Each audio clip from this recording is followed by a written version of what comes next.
Tôi từng chơi tao tụi bố rong về tụi nó bây giờ là chỉ không nữa cà phê nữa chơi uống nó chơi uống hậu thế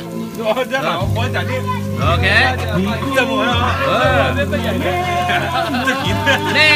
nè giờ tao vậy nó mày nè thể bé á chưa biết thể nè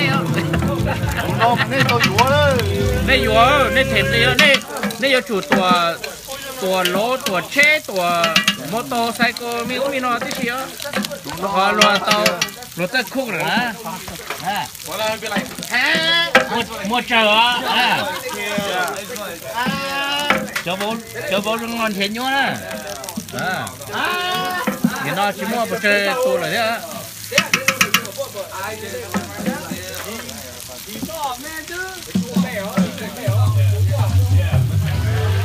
ตอนนั้นเอาแปดใช่ไหมชูแปด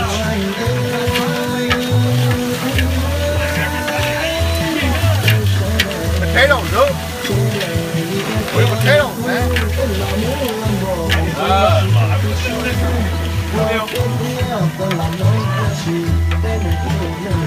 mỗi giờ nó to đó đây đâu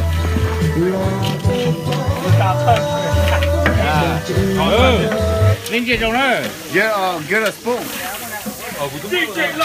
Chúng nó bầu cơ, tụi con.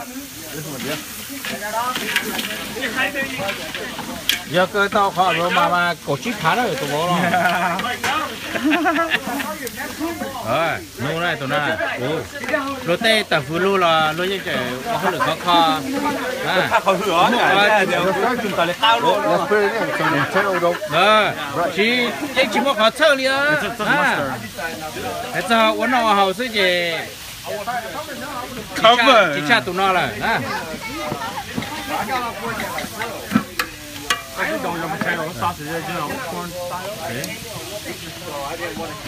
Có bé thì hẹp đó vậy.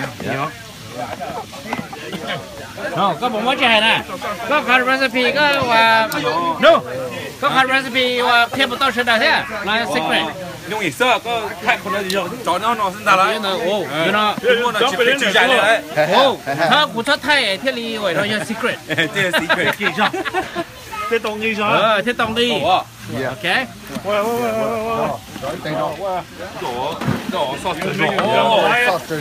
sauce 肉啊。你多啲。